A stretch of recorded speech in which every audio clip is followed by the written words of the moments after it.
Eu geralmente faço das minhas conversas, não monólogos. Eu não vou fazer um stand-up aqui, não vou fazer nenhum espetáculo. Vou falar muitas das vezes do óbvio, porque aprendi que o óbvio tem que ser dito e tem que ser ouvido.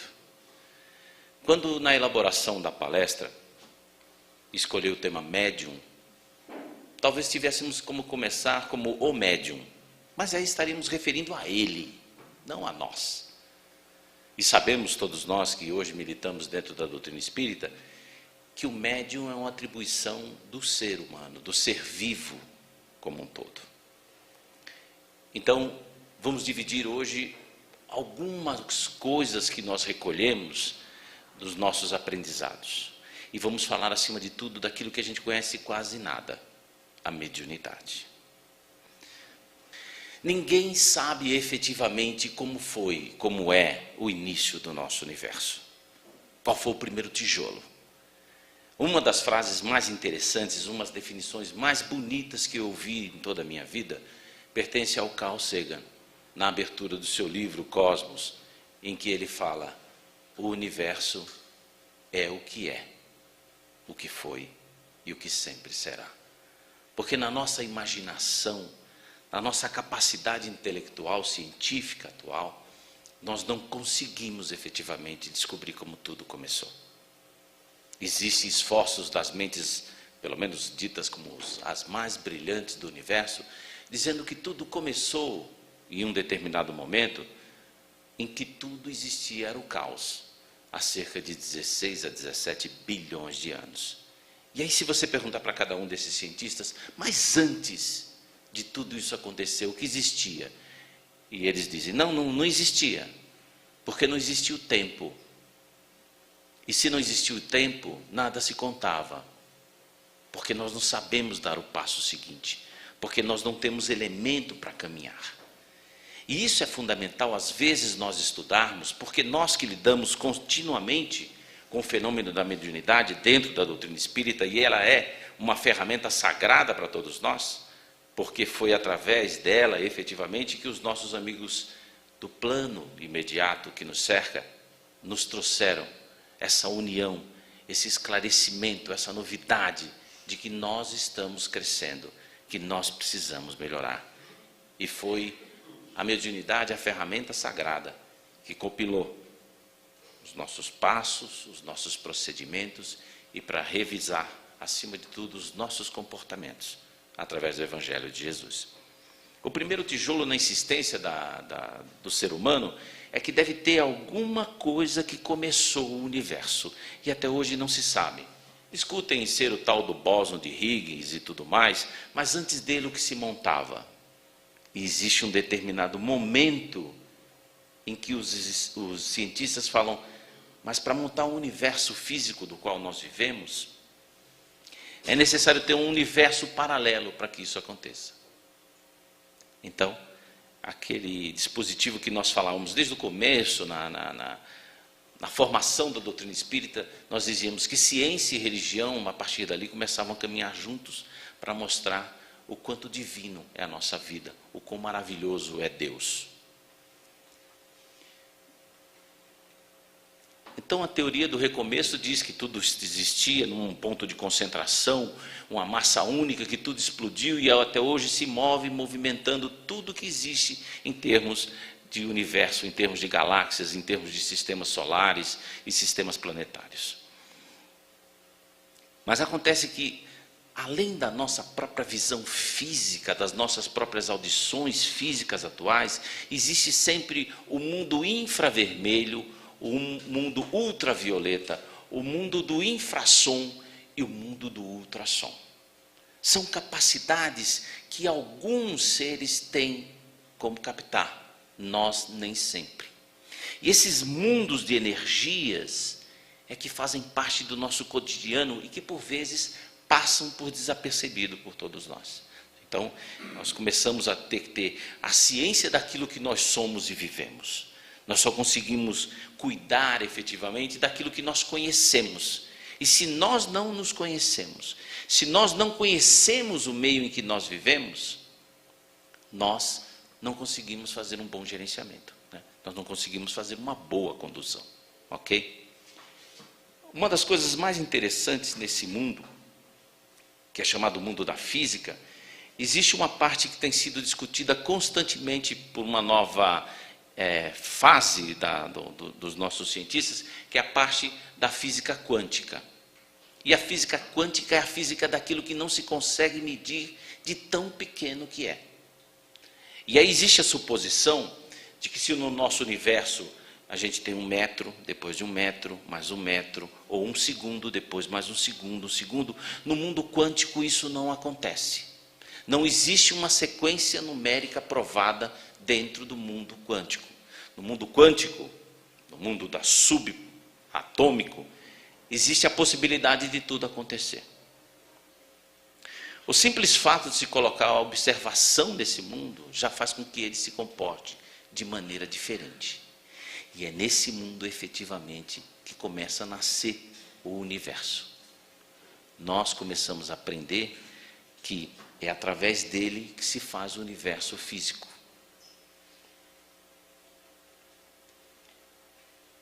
Essa aqui é só um resumo, um quadro inspirado, uma tentativa de colocar o universo num determinado espaço, num determinado lugar. Cada um daqueles pontos brilhantes não é uma estrela, efetivamente é uma porção de galáxias. Calculam os nossos amigos que observam os espaços o tempo todo, que nós devemos ter hoje alguma coisa em torno de 6 a 7 bilhões de galáxias. Mas é só um chute. É só uma tentativa de criar-se um modelo para que se possa explicar. A parte mais interessante de tudo isso é que nós somos feitos da mesma essência, da mesma matéria que é feito o universo. O mesmo sangue que pulsa em nossas veias, o ferro que tem, fazendo a parte da coloração de nosso sangue, já pertenceu ao núcleo de algumas estrelas que deixaram de existir. Nós somos formados de restos de estrelas. Então, por isso que nós temos sempre esse desejo de brilho, de emancipação, de crescer, de nos fazer representantes de Deus em todos os lugares. E aqui é uma visão, claro que artística também, do quarteirão de nossa casa, a nossa galáxia, a Via Láctea. Nós devemos estar mais ou menos nesse pedacinho aqui. O quintal de casa é muito grande. Nós gastaríamos milhares de anos-luz viajando para chegarmos no centro da sala. Papai tem mania de grandeza em tudo, até na hora de nos inventar. Tentando descobrir o que acontece no nosso universo, como é a formação do universo, nós criamos no quintal de casa uma maquininha, um brinquedo, chamado o acelerador de partículas. Esse é um dos que existem, esse daqui é o da Europa, existe outro nos Estados Unidos, que tem quilômetros de extensão, e que ali são aceleradas determinadas partículas para se saber do comportamento, do surgimento de subpartículas atômicas e a tentativa de criar um pedaço de matéria. Então, eles conseguiram, através de muita energia e aceleração, criar 1 bilionésimo de grama de matéria, para provar efetivamente que tudo que existe, tudo efetivamente, inclusive nós, somos luz coagulada. O que eles não sabem efetivamente ainda, o que nós não sabemos efetivamente ainda, é como se transforma uma grande massa de matéria, uma grande massa de luz, na verdade, em matéria, em luz e depois matéria. É uma coisa que se discute. Mas isso faz parte de nós, e nós temos que relembrar tudo isso. Nós temos que conviver com isso para dizer, onde que está o mundo espiritual? Aonde que ele vive?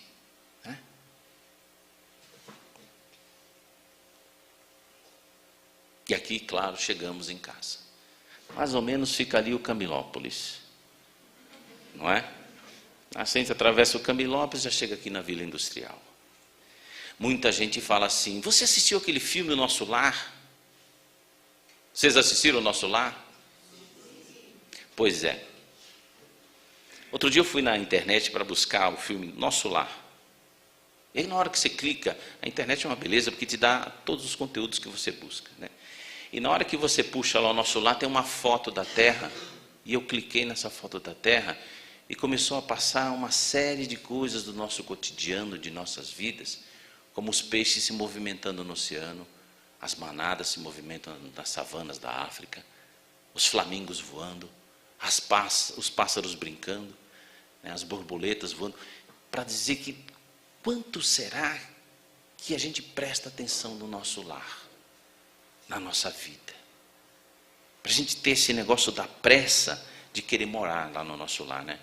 E não dar valor daquilo que nós fazemos aqui por vezes. Só. Nesse complexo todo da criação da vida, de formar a luz em matéria, surgiu a vida. E na concepção dos nossos amigos, mais uma vez, de ciência, a vida é um acidente, é um erro do distanciamento de uma classe rochosa de planeta do Sol. E em função desse acidente surgiu a vida. Olha que parte interessante. Eu prefiro aquela que falam que foi por amor. Ainda persigo isso e insisto nisso. É a parte principal de nós. É o que nós não podemos perder. Interessante que quando começamos a fazer a diagramação do DNA da vida, nós começamos a perceber que todos nós temos uma origem. Todos nós partimos da mesma célula, da mesma razão de vida.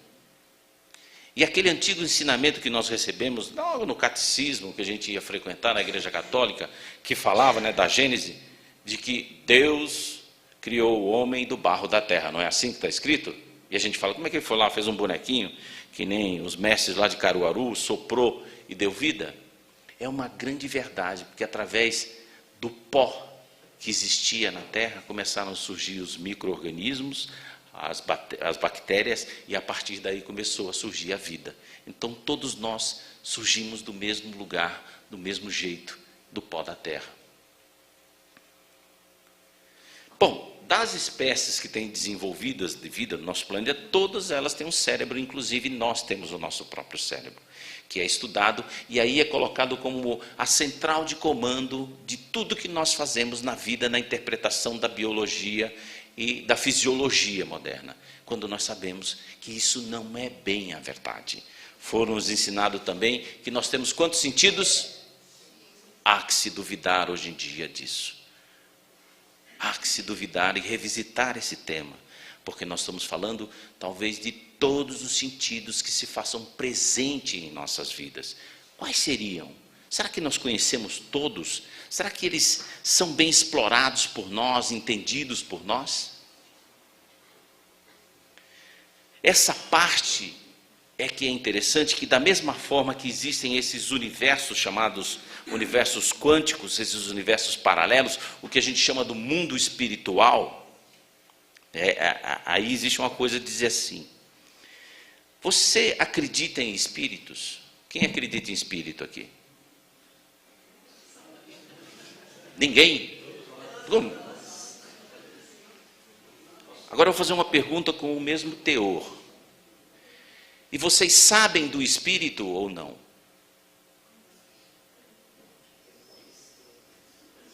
Se eu falar para vocês que eu vim de carro para cá, vocês acreditam? Por quê?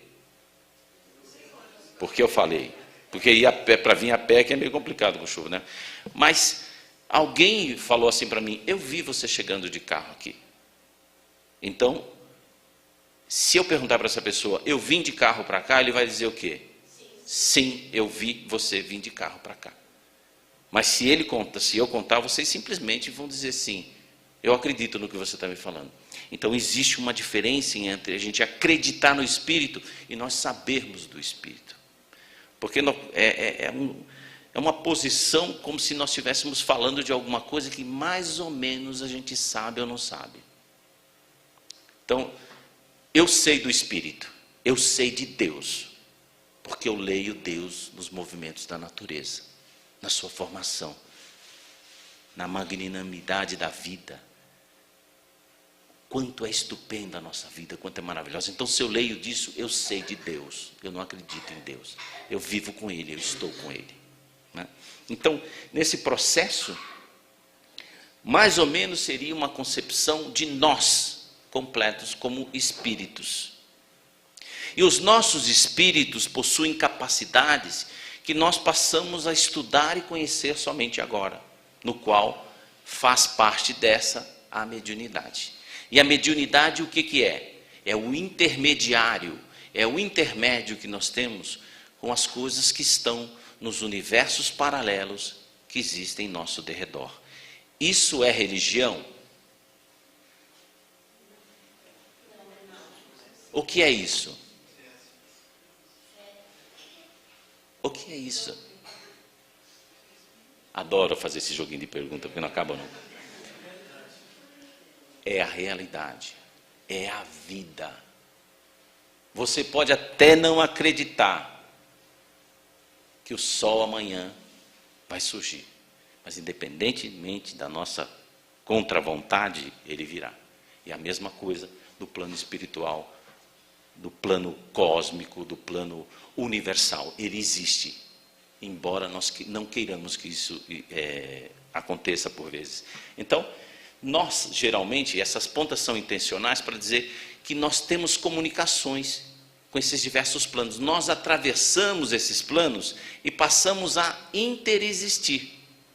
E como é que é esse negócio de interexistir? É você sentir que você está trabalhando também no plano espiritual ou no plano paralelo. Sabe aquele negócio? Senti a presença da minha mãe, mas não com os olhos. Senti o perfume da minha avó. Estou sentindo o cheiro dos biscoitos que ela fazia. Ouvi alguém me chamar. Porque nós estamos interexistindo. Nós somos seres interexistentes. Nós estamos mais presentes aqui no mundo físico, mas também co-participando nesse mundo espiritual. Muitas das vezes sem perceber. A mediunidade é algo explorado de há muito tempo, com diversos nomes por as mais diversas civilizações existentes, as consideradas mais evoluídas filosoficamente e as mais primitivas, do tipo daquelas tribos mais antigas que existiam na formação da família, da cidade, do clã em nossas vidas. Sempre tinha alguém especial para poder falar com os céus. E nós temos hoje em dia os médiuns, muitos de nós. E é interessante porque dentro da casa espírita o pessoal fala, olha, aquele lá é médium. E o médium gosta de ouvir isso, porque às vezes a nossa vaidade se faz presente, a gente deixa sempre uma ponta para que ela escute as coisas. Olha, ele é médium, ele é mais responsável muitas das vezes do que aqueles que são assistidos. Ele é muito mais necessitado do que aqueles que são assistidos. Então, por caridade, tenham piedade do médium.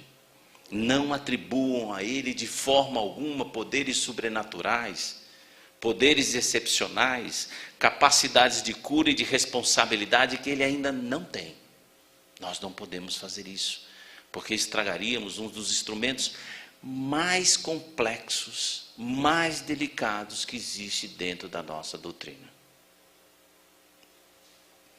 Existe aí os nossos irmãos que fazem parte da igreja evangélica, da igreja reformada e tudo mais, que alegam dentro da própria Bíblia que o legislador, Moisés, proibiu a mediunidade. Era proibido evocar os espíritos. Na verdade, isso está escrito sim. E por que acontece isso? Porque quando Moisés saiu com o povo do Egito para formar a chamada nação de Deus, o povo de Israel, ele começou a conviver com 400 anos de um povo que viveu usos e costumes diferentes. E que cada um saiu de lá com vícios, com posições, com crendices diferenciadas daquilo que era pregoado então por ele naquela época. E o conselho de anciãos começou a perceber que virava e mexia, alguém ia lá fazer uma simpatia com um ovo de pata para ver se não sei quem engravidava, e começava a jogar dados para ver o que acontecia, e arrumar poção de amor para ver se encantava fulano e beltrano, coisas que não existem hoje em dia, não é verdade?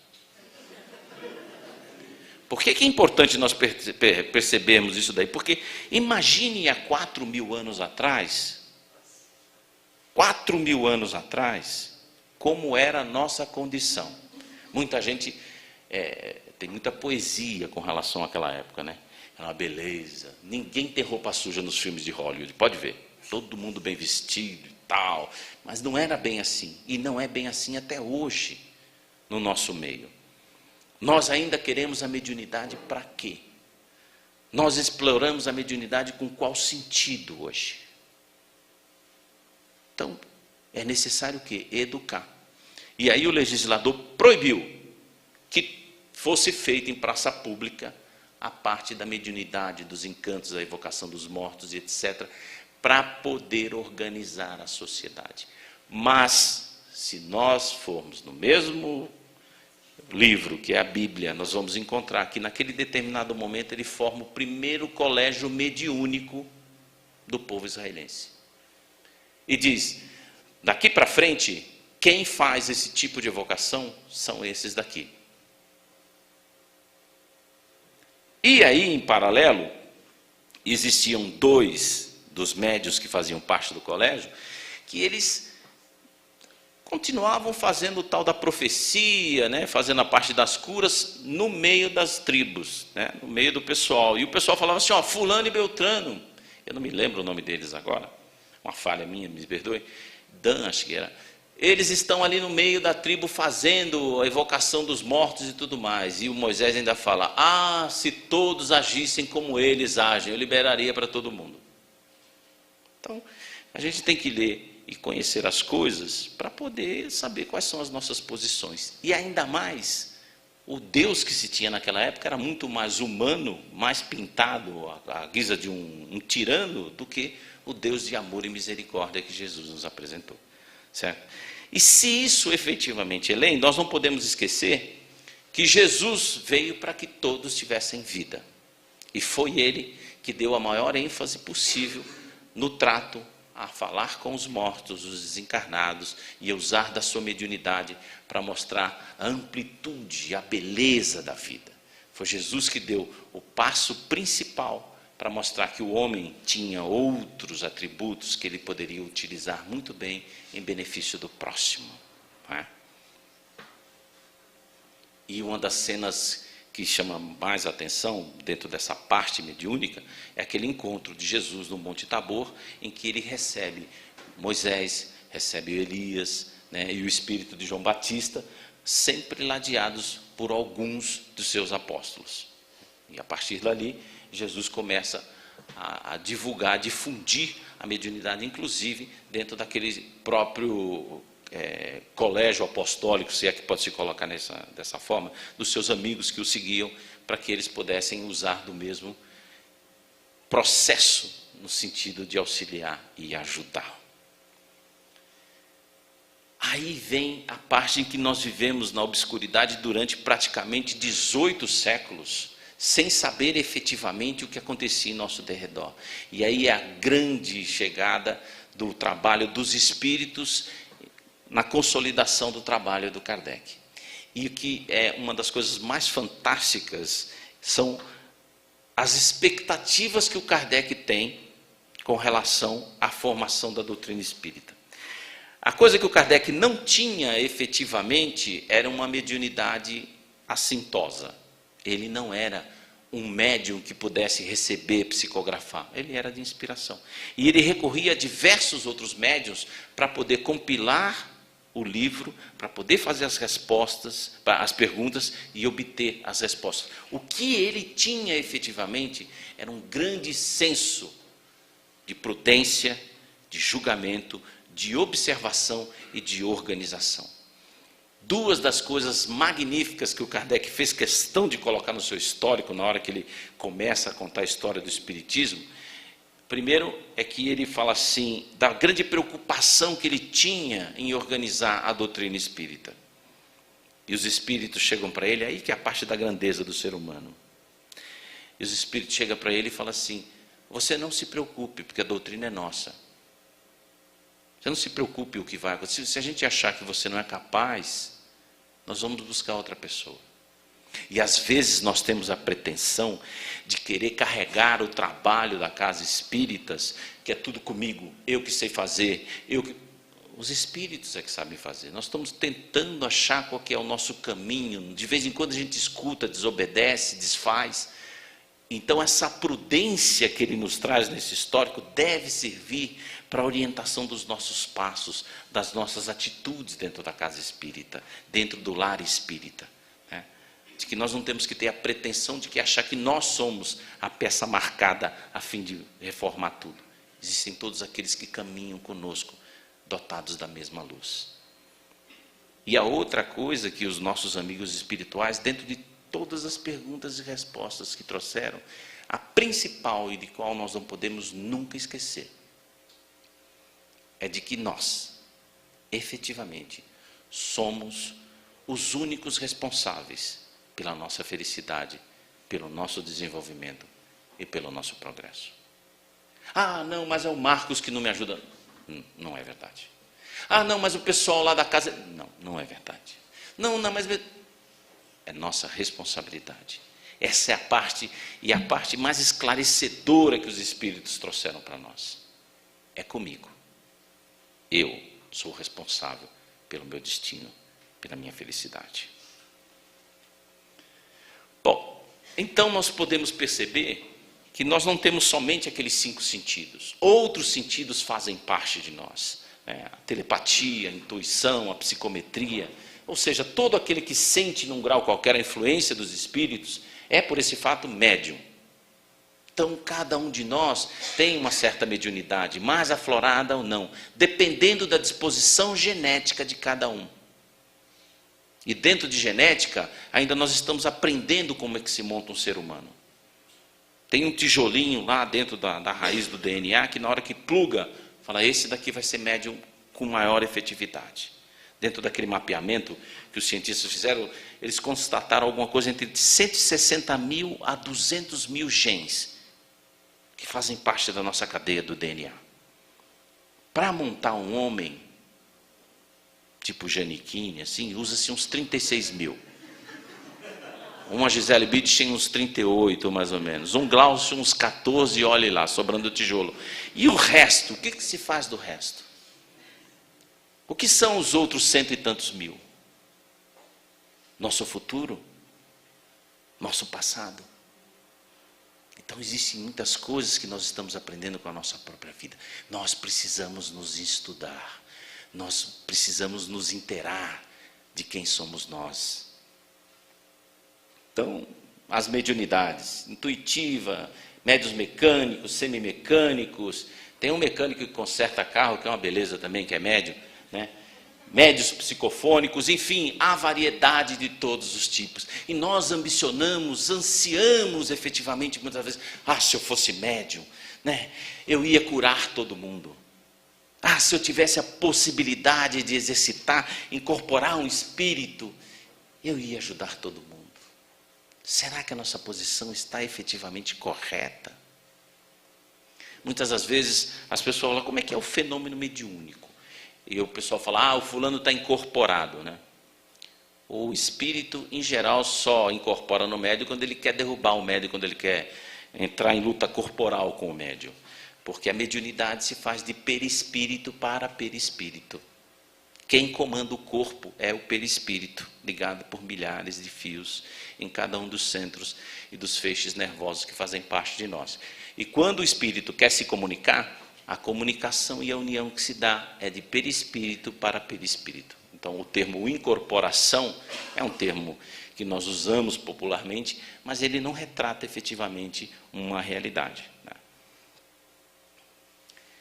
E aí tem o seguinte, a parte que todos nós preservamos o máximo possível dentro dos centros, dentro dos trabalhos, sintonia. E se tem alguma coisa que nós temos uma dificuldade, é com relação à sintonia. Nós conseguimos viver efetivamente 20% só do nosso tempo aqui e agora. 20%. Os outros 80% a gente gasta entre o passado, tentando, se aquela bola bate na trave, se aquele aquele gol, não sei o quê. Podia ter perdido, se não podia ter intervido. Ou no futuro. Será como vai ser no domingo, uma loucura, e eu não vou ter que ir para casa. Então nós ficamos divididos, essa sintonia até com a própria vida já é difícil para nós. E isso requer disciplina, exercício e prestarmos atenção sobre nós, para saber a quem nos ligarmos, a quem nós devemos estar ligados num determinado horário de trabalho. Não pode ser na novela, tem que ser com Jesus, tem que ser com alguém que seja a nossa referência em termos do bem, não é? Fazendo parte dessa exploração de todos os nossos sentidos, existe um capítulo fantástico em nossas vidas de nos conhecermos melhores, em atributos que nós efetivamente devemos conquistar. Esse rapaz aqui, o Stefan, ele é capaz, sobrevoando uma cidade durante 15, 20 minutos num voo de helicóptero, num lugar que ele nunca esteve, ele reproduzia aquela cidade, pintando ela num painel, detalhe por detalhe, o número de janelas que existe num determinado edifício, com seus determinados abertas, fechadas, uma por uma, ele é capaz de produzir. E muitas das vezes a gente fala assim, como é que é mesmo o número do fulano de tal? Não é? A nossa memória não pega. Por que ele consegue e nós não conseguimos? Esse daqui é o Kim Peek. O Kim Peek vai matar você de inveja agora. Nem tanto. Porque ele é capaz de ler um livro de 800 páginas em cerca de 13 minutos. Gravando 95% do seu conteúdo. Morram de inveja. E ler simultaneamente com os dois olhos. No entanto, ele não é capaz de amarrar os próprios sapatos, escovar seus próprios dentes. Que atributo é esse que ele possui? Como é que a gente não consegue acabar aquele livro que a gente pegou lá, o Nosso Lar, ou Missionários da Luz, e ele já, se deixar ele solto na biblioteca, ele lê a biblioteca a noite inteira, sem parar. Esse Alonso, quando ele tinha 6 meses, ele caiu do colo da mãe dele. Teve um esmagamento na parte do crânio, que prejudicou as funções cerebrais dele. E ele tem o comportamento de uma criança e, vamos dizer, a inteligência de uma criança de 6 anos de idade. No entanto, ele é capaz de esculpir com as próprias mãos imagens e figuras de animais que são vendidas por milhares de dólares através das galerias de arte nos Estados Unidos. Será que isso é mediunidade? Será que isso é capacidade? Será que isso é conquista? Quem somos nós nesse papel? Esse menino aqui, ele tem uma história interessante. É o Thor Woodwood. Ele, com 6 anos, foi detectado que ele tinha um câncer nos olhos. E o médico falou, olha, a única maneira de nós salvarmos a vida do seu filho vai ser tirando os olhos dele. Meu filho vai deixar de enxergar, pai, para nós tentarmos uma cura. E a mãe chegou e contou para ele, olha filho, você está muito doente, e o médico vai ter que tirar seus olhos para você poder continuar a viver, a ficar do nosso lado. Tá bom, mãe, quer dizer que eu não vou ver mais você, não vou ver o papai, não vou ver meus irmãos. Não, filho, a gente vai estar aqui do lado, a gente vai aprender de outra maneira. E ele foi para a cirurgia, e quando ele voltou da cirurgia, ele falou, mamãe, eles não vão me operar mais? Você já foi operado, meu filho. Mas como se eu estou te enxergando?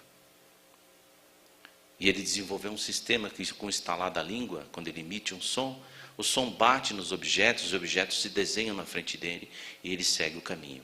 Ele anda de bicicleta, ele joga basquete, ele faz todos os movimentos e as funções que uma pessoa com a visão normal faz.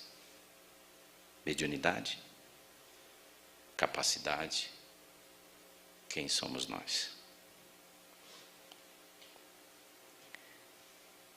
Esse menino chinês, uma vez o pai estava voltando para casa, tudo escuro, ele olha na sala o menino, aquela penumbra, né? O que você está fazendo aí no escuro? Eu estou estudando. Mas com a luz apagada, nem percebi, ele enxerga no escuro. Mediunidade, capacidade, atributo, conquista. Qual é o nome disso? Será que nós efetivamente sabemos quem somos nós? Outros talentos. Jack Evanco, Aos 6 anos de idade já entoava as mais lindas árias. Sua voz é comparada à de Sarah Brightman, Maria Callas, capaz de executar lindas canções, de fazer torcer o nosso coração de esperança. Mediunidade, conquista, capacidade. Tsang Tsun, aos 4 anos, executa as mais belíssimas peças no piano. O desempenho de um verdadeiro mestre. Visitem na internet. Mediunidade, capacidade. E aqueles que sem as mãos tocam com os pés. Aqueles que sem as mãos tocam com a cabeça. Mediunidade, esforço, conquista, capacidade. Existem médiuns que são ligados a diversas outras correntes e que muitas das vezes nós nem percebemos. Médiuns do coração, Antônio Frederico de Castro Alves, que se ligou à corrente principalmente da libertação da prisão que nós criamos para nós mesmos. Guerra Junqueiro, Gabriela Mistral, Cecília Meirelles, ligados a quem? Que vozes ouviam eles? Que espíritos eles enxergavam? Uma das peças interessantes é que Fernando Pessoa é simplesmente um dos nomes dos diversos personagens que escreviam através da pena dele. Mediunidade, cumplicidade, compartilhamento. Será que nós sabemos efetivamente quem somos nós? Médiuns dos sons da vida. Essas pessoas não pensam como nós. Seus pensamentos não são em formas de palavras, são em formas de música. São capazes de compor uma peça de horas através de sons, de organizar, de sequenciar, não de uma forma matemática, mas de uma forma musical e cadenciada. Médiuns, intermédios, conquistadores, atributos, esforços, dedicação. O que é mediunidade? O que é o homem? O que somos nós? Médiuns do universo que tentam explicar como viemos, para onde vamos, de que forma chegamos, como partimos, que sons que ele ouvem, quais são as imagens que se fazem presentes em suas cabeças. Mediunidade, inteligência, intelectualidade, sabedoria. Quais são os atributos efetivamente que nós seres humanos temos e exploramos? Trabalho, dedicação, afinco. A mediunidade pode fazer com que nós nos tornemos necessários e faça com que nós saímos para as batalhas da luta, assim como conheceu Joana d'Arc. Pode nos tornar divinos, como aconteceu com Francisco. Uma das coisas maravilhosas, né, que ele ouvia vozes. E uma das cenas que é mais interessante na narrativa de sua vida é que quando ele já tinha optado, né, para sair mendigando pelo mundo, pedindo auxílio, surgiu na frente da entrada de Assis, no portal de pedra, um mendigo, um leproso. E ele tinha horror pelo leproso, medo do leproso. E na hora que o mendigo se aproximou, ele começou a procurar alguma moeda que ele tinha ganho e achou a moeda e jogou para o mendigo. E o mendigo falava para ele: uma esmola, pelo amor de Deus. E ele dizia: mas eu já dei o que tinha, eu não tenho outra coisa. Uma esmola, pelo amor de Deus. Eu não tenho nada para te dar. Uma esmola, por caridade, pelo amor de Deus. E aí ele começa a chorar e diz: eu sei o que você quer. E eu acho que eu não estou preparado ainda para dar o que você quer, mas eu vou tentar. E ele vai e abraça o leproso. E nesse momento o leproso se transforma em Jesus. E diz: agora, Francisco, você entendeu o que é dar de si. Às vezes a gente quer que os espíritos façam por nós aquilo que nós devemos fazer. O bem não é atributo dos espíritos, é também dos espíritas dos cristãos. Pode nos reconduzir como reconduziu a Paulo, nos dando novos caminhos de opção, de recomeço, de reencontro. Médiuns do bem. Fico pensando às vezes, será que todos eles ouviam alguma voz? Viam algum espírito? Se deixavam guiar por alguém efetivamente? Eu não me lembro de Inês ter citado qualquer outra coisa, né? A não ser que era o amor que a conduzia.